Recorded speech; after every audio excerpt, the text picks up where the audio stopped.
اللهم صل على سيدنا محمد النبي الأمي وعلى آله وصحبه وسلم۔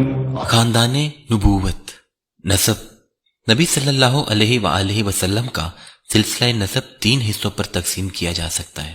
ایک حصہ جس کی صحت پر اہل سیر اور ماہرین انساب کا اتفاق ہے، یہ عدنان تک منتہی ہوتا ہے۔ دوسرا حصہ جس میں اہل سیر کا اختلاف ہے، کسی نے توقف کیا ہے اور کوئی قائل ہے، یہ عدنان سے اوپر ابراہیم علیہ السلام تک منتہی ہوتا ہے۔ تیسرا حصہ جس میں یقیناً کچھ غلطیاں ہیں، یہ حضرت ابراہیم علیہ السلام سے اوپر حضرت آدم علیہ السلام تک جاتا ہے۔ اس کی جانب اشارہ گزر چکا ہے۔ ذیل میں تینوں حصوں کی قدر تفصیل پیش کی جا رہی ہے۔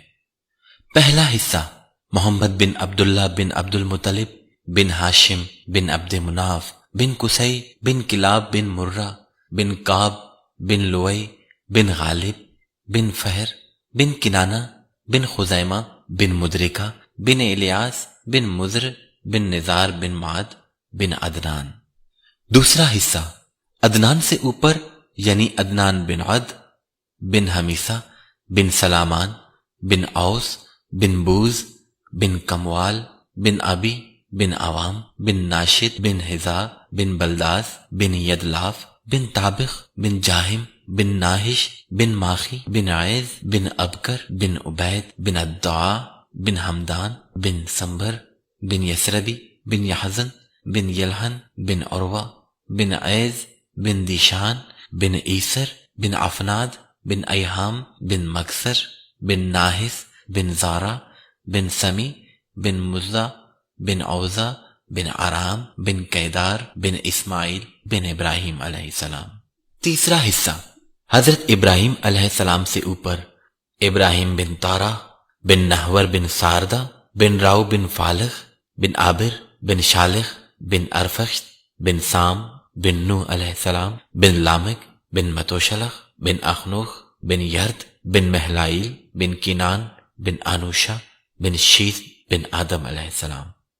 خانوادہ نبی صلی اللہ علیہ وآلہ وسلم کا خانوادہ اپنے جد اعلیٰ ہاشم بن عبد مناف کی نسبت سے خانوادہ ہاشمی کے نام سے معروف ہے۔ اس لیے مناسب معلوم ہوتا ہے کہ ہاشم اور ان کے بعد کے بعض افراد کے مختصر حالات پیش کر دیے جائیں۔ نمبر 1، ہاشم۔ ہم بتا چکے ہیں جب عبد مناف اور بنو عبد الدار کے درمیان عہدوں کی تقسیم پر مصالحت ہو گئی تو عبد مناف کی اولاد میں ہاشم ہی کو سقایا اور رفادہ یعنی حجاج کرام کو پانی پلانے اور ان کی میزبانی کا منصب حاصل ہوا۔ ہاشم بڑے معزز اور مالدار تھے۔ یہ پہلے شخص ہیں جنہوں نے مکے میں حاجیوں کو شوربہ روٹی سان کر کھلانے کا اہتمام کیا۔ اس کا اصل نام عمر تھا، لیکن روٹی توڑ کر شوربے میں ساننے کی وجہ سے ان کو ہاشم کہا جانے لگا، کیونکہ ہاشم کے معنی ہے توڑنے والا۔ پھر یہی ہاشم وہ پہلے آدمی ہیں جنہوں نے قریش کے لیے گرمی اور جاڑے کے 2 سالانہ تجارتی سفروں کی بنیاد رکھی۔ ان کے بارے میں شاعر کہتا ہے، یہ عمر ہی ہیں جنہوں نے قحط کی ماری ہوئی اپنی لاغر قوم کو مکہ میں روٹیاں توڑ کر شوربے میں بھگو بھگو کر کھلائیں اور جاڑے اور گرمی کے دونوں سفروں کی بنیاد رکھی۔ ان کا ایک اہم واقعہ یہ ہے کہ وہ تجارت کے لیے ملک شام تشریف لے گئے۔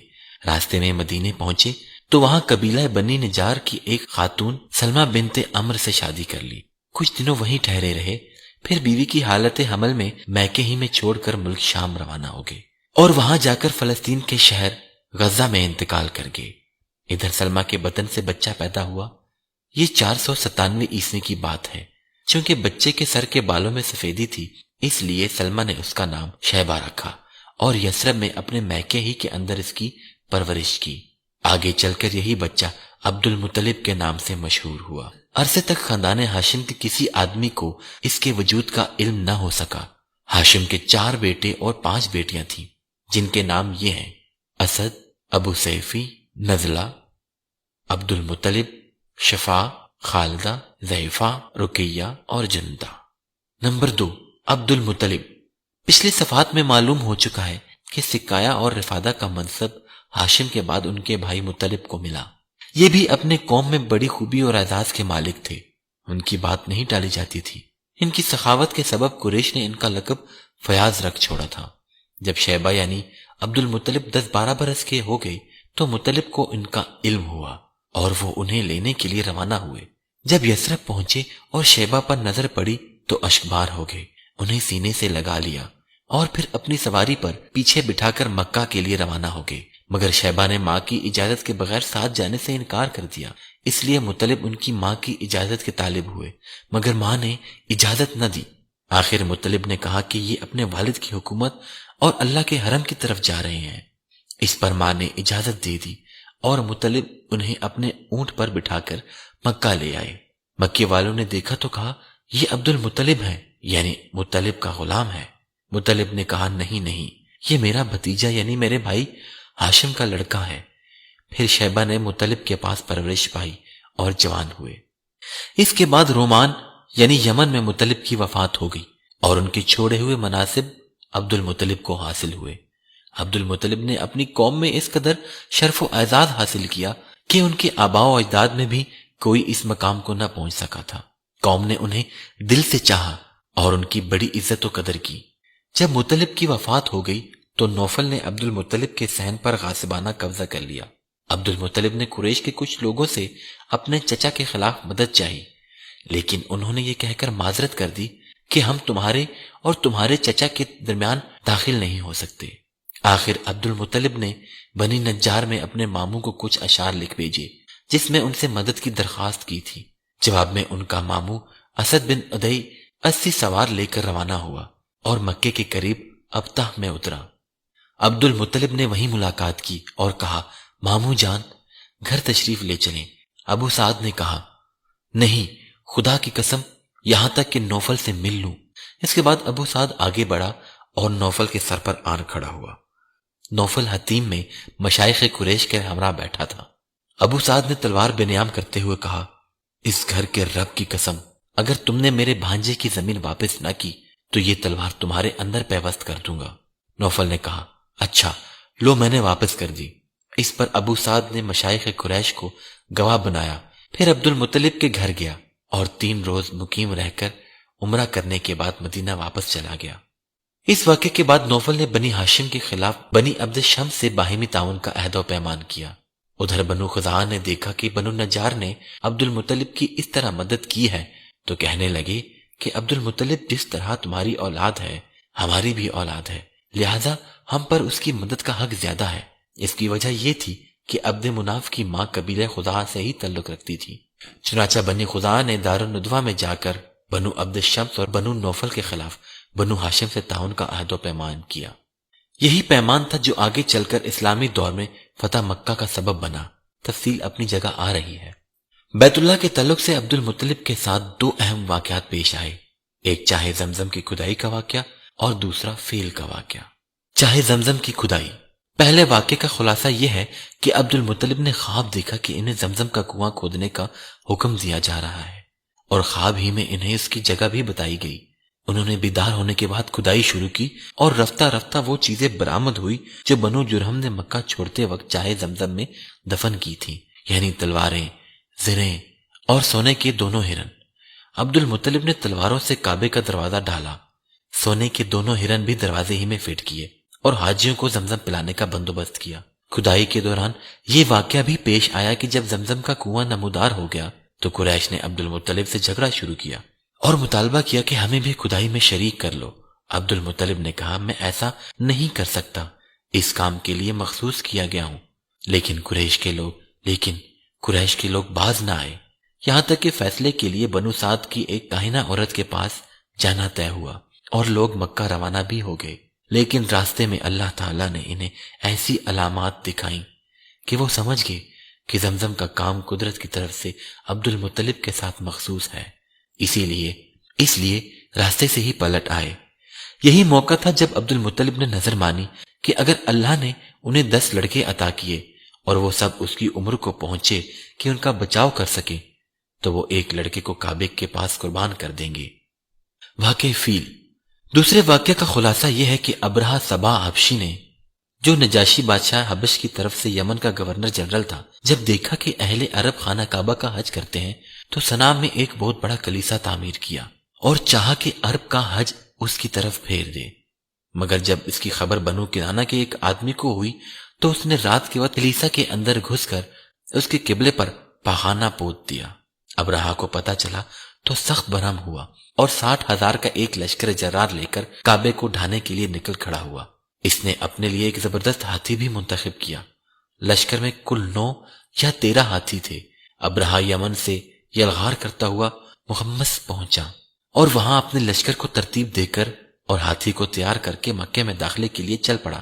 جب مزدلفہ اور منا کے درمیان وادی محصر میں پہنچا تو ہاتھی بیٹھ گیا اور کعبے کی طرف بڑھنے کے لیے کسی طرح نہ اٹھا۔ اس کا رخ شمال جنوب یا مشرق کی طرف کیا جاتا تو اٹھ کر دوڑنے لگتا، لیکن جیسے کعبے کی طرف کیا جاتا تو بیٹھ جاتا۔ اسی دوران اللہ نے چڑیوں کا ایک جھنڈ بھیج دیا جس نے لشکر پر ٹھیکری جیسے پتھر گرائے، اور اللہ نے اسی سے انہیں کھائے ہوئے بھوس کی طرح بنا دیا۔ یہ چڑیاں ابابیل اور کمری جیسی تھی۔ ہر چڑیا کے پاس 3 کنکریاں تھیں، ایک چونچ میں اور 2 پنجوں میں۔ کنکریاں چنے جیسی تھیں، مگر جس کو لگ جاتی تھی اس کے اعضاء کٹنا شروع ہو جاتے تھے اور وہ مر جاتا۔ یہ کنکریاں ہر آدمی کو نہیں لگی تھی، لیکن لشکر میں ایسی بھگدڑ مچی کہ ہر شخص دوسرے کو رونتا، کچلتا، گرتا پڑتا بھاگ رہا تھا۔ پھر بھاگنے والے ہر راہ پر گر رہے تھے اور ہر چشمے پر مر رہے تھے۔ ادھر ابرہا پر اللہ نے ایسی آفت بھیجی کہ اس کی انگلیوں کے پور جھڑ گئے اور صنعاء پہنچتے پہنچتے چوزے جیسا ہو گیا۔ پھر اس کا سینہ پھٹ گیا، دل باہر آ گیا اور وہ مر گیا۔ ابرہا کے اس حملے کے موقع پر مکے کے باشندے جان کے خوف سے گھاٹیوں میں بکھر گئے اور پہاڑ کی چوٹیوں پر جا چھپے تھے۔ جب لشکر پر عذاب نازل ہو گیا تو اطمینان سے اپنے گھروں کو پلٹ آئے۔ یہ واقعہ بیشتر اہل سیر کے بقول نبی صلی اللہ علیہ وآلہ وسلم کی پیدائش سے صرف 50 یا 55 دن پہلے ماہ محرم میں پیش آیا تھا، لہذا یہ 571 عیسوی کی فروری کے اواخر یا مارچ کے اوائل کا واقعہ ہے۔ یہ در حقیقت ایک تمہیدی نشانی تھی جو اللہ نے اپنے نبی اور اپنے خانہ کعبہ کے لیے ظاہر فرمائی تھی، کیونکہ آپ بیت المقدس کو دیکھیے کہ اپنے دور میں اہل اسلام کا قبلہ تھا اور وہاں کے باشندے مسلمان تھے۔ اس کے باوجود اس پر اللہ کے دشمن یعنی مشرکین کا تسلط ہو گیا تھا، جیسا کہ بخت نصر کے حملے سے ظاہر ہے، لیکن اس کے برخلاف کعبہ پر عیسائیوں کو تسلط حاصل نہ ہو سکا، حالانکہ اس وقت یہی مسلمان تھے اور کعبے کے باشندے مشرک تھے۔ پھر یہ واقعہ ایسے حالات میں پیش آیا کہ اس کی خبر اس وقت کے متمدن دنیا کے بیشتر علاقوں یعنی روم و فارس میں آنن فانن پہنچ گئی، کیونکہ حبشہ کا رومیوں سے بڑا گہرا تعلق تھا اور دوسری طرف فارسیوں کی نظر رومیوں پر برابر رہتی تھی، اور وہ رومیوں اور ان کے حلیفوں کے ساتھ پیش آنے والے واقعات کا برابر جائزہ لیتے رہے۔ یہی وجہ ہے کہ اس واقعے کے بعد اہل فارس نے نہایت تیزی سے یمن پر قبضہ کر لیا۔ اب چونکہ یہی حکومتیں اس وقت متمدن دنیا کے اہم حصے کی نمائندہ تھیں، اس لیے اس واقعے کی وجہ سے دنیا کی نگاہیں خانہ کعبہ کی طرف متوجہ ہو گئیں۔ انہیں بیت اللہ کی شرف و عظمت کا ایک کھلا ہوا خدائی نشان دکھلائی پڑ گیا کہ اس گھر کو اللہ نے تقدیس کے لیے منتخب کیا ہے، لہذا آئندہ یہاں کی آبادی سے کسی انسان کا دعوی نبوت کے ساتھ اٹھنا اس واقعے کے تقاضے کے عین مطابق ہوگا اور اس خدائی حکمت کی تفسیر ہوگا جو عالم اسباب سے بالا تر طریقے پر اہل ایمان کے خلاف مشرکین کی مدد میں پوشیدہ تھی۔ عبد المطلب کے کل 10 بیٹے تھے، جن کے نام یہ ہیں: حارث، زبیر، ابو طالب، عبداللہ، حمزہ، ابو لہب، غیداق، مکوم، صفار اور عباس۔ بعض نے کہا ہے کہ 11 تھے، ایک کا نام قسم تھا، اور بعض لوگوں نے کہا ہے کہ 13 تھے، ایک کا نام عبد القعبہ اور ایک کا نام حجل تھا، لیکن 10 کے قائلین کہتے ہیں کہ مکوم ہی کا دوسرا نام عبد القعبہ اور غیداق کا دوسرا نام حجل تھا۔ قسم نام کا کوئی شخص عبد المطلب کی اولاد میں نہ تھا۔ عبد المطلب کی 6 بیٹیاں تھیں، نام یہ ہیں: ام الحکیم، ان کا نام بیضا ہے، برہ، عاتقہ، صفیہ، عروہ اور امیمہ۔ نمبر 3، عبداللہ، رسول اللہ صلی اللہ علیہ وآلہ وسلم کے والد محترم۔ ان کی والدہ کا نام فاطمہ تھا. وہ عمر بن عائد بن عمران بن مخزوم بن یکزا بن مرہ کی صاحبزادی تھی. عبد المطلب کی اولاد میں عبداللہ سب سے زیادہ خوبصورت، پاک دامن اور چہیتے تھے. ذبیح کہلاتے تھے. ذبیح کہلانے کی وجہ یہ تھی کہ عبد المطلب کے لڑکوں کی تعداد پوری 10 ہو گئی اور وہ بچاؤ کرنے کے لائق ہو گئے تو عبد المطلب نے انہیں اپنی نظر سے آگاہ کیا. سب نے بات مان لی. اس کے بعد عبد المطلب نے قسمت کے تیروں پر ان سب کے نام لکھے اور حبل کے کیم کے حوالے کیا. کیم نے تیروں کو گردش دے کر قرآن نکالا تو عبداللہ کا نام نکلا. عبد المطلب نے عبداللہ کا ہاتھ پکڑا، چھری لی اور ذبح کرنے کے لیے خانہ کعبہ کے پاس لے گئے. لیکن قریش اور خصوصاً عبداللہ کے ننیال والے یعنی بنو مخزوم اور عبداللہ کے بھائی ابو طالب آڑے آئے. عبد المطلب نے کہا، تب میں اپنی نظر کا کیا کروں؟ انہوں نے مشورہ دیا کہ وہ کسی خاتون عرافہ کے پاس جا کر حل دریافت کریں. عبد المطلب ایک عرافہ کے پاس گئے. اس نے کہا کہ عبداللہ اور 10 اونٹوں کے درمیان قرآن دازی کریں. اگر عبداللہ کے نام قرآن نکلے تو مزید 10 اونٹ بڑھا دیں. اس طرح اونٹ بڑھاتے جائیں اور قرآن دازی کرتے جائیں یہاں تک کہ اللہ راضی ہو جائے. پھر اونٹوں کے نام قرآن نکل آئے تو انہیں ذبح کر دیں. عبد المطلب نے واپس آ کر عبداللہ اور 10 اونٹوں کے درمیان قرآن دازی کی مگر قرہ عبداللہ کے نام نکلا. اس کے بعد وہ 10 اونٹ بڑھاتے گئے اور قرآن دازی کرتے گئے مگر قرہ عبداللہ ہی کے نام نکلتا رہا. جب 100 اونٹ پورے ہو گئے تو قرہ اونٹوں کے نام نکلا. اب عبد المطلب نے انہیں عبداللہ کے بدلے ذبح کیا اور وہیں چھوڑ دیا. کسی انسان یا درندے کے لیے کوئی رکاوٹ نہ تھی. اس واقعے سے پہلے قریش اور عرب میں خون بہا کی مقدار 10 اونٹ تھی مگر اس واقعے کے بعد 100 اونٹ کر دی گئی. اسلام نے بھی اس مقدار کو برقرار رکھا.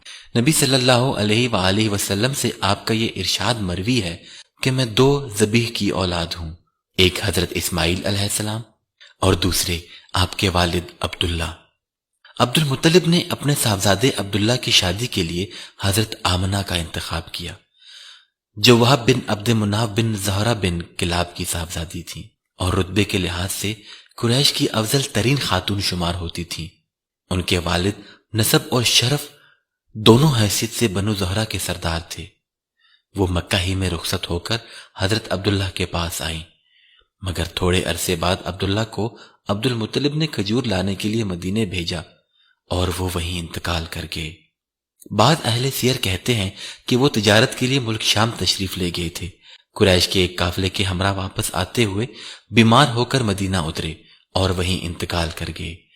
تدفین نابغہ جادی کے مکان میں ہوئی. اس وقت ان کی عمر 25 برس کی تھی. اکثر مورخین کے بقول ابھی رسول اللہ صلی اللہ علیہ وآلہ وسلم پیدا نہیں ہوئے تھے. البتہ بعض اہل سیر کہتے ہیں کہ آپ صلی اللہ علیہ وآلہ وسلم کی پیدائش ان کی وفات سے 2 ماہ پہلے ہو چکی تھی. جب ان کی وفات کی خبر مکہ پہنچی تو حضرت آمنہ نے نہایت درد انگیز مرثیہ کہا جو یہ ہے، بطحہ کی آغوش ہاشم کے صاحبزادے سے خالی ہو گئی. وہ بانگ و خروش کے درمیان ایک لحد میں آسودہ خواب ہو گیا. اسے موت نے ایک پکار لگائی اور اس نے لبیک کہہ دیا. اب موت نے لوگوں میں ابن ہاشم جیسا کوئی انسان نہیں چھوڑا. وہ شام جب لوگ انہیں تخت پر اٹھائے لے جا رہے تھے، اگر موت اور موت کے حوادث نے ان کا وجود ختم کر دیا ہے تو ان کے کردار کے نقوش نہیں مٹائے جا سکتے. وہ بڑے دانا اور رحم دل تھے. عبداللہ کا کل ترکہ یہ تھا: 5 اونٹ، بکریوں کا 1 ریوڑ، ایک حبشی لونڈی جس کا نام برکت تھا اور کنیت ام ایمن. یہی ام ایمن ہے جنہوں نے رسول اللہ صلی اللہ علیہ وآلہ وسلم کو گود کھلایا تھا. اللهم صل على سيدنا محمد النبي الأمي وعلى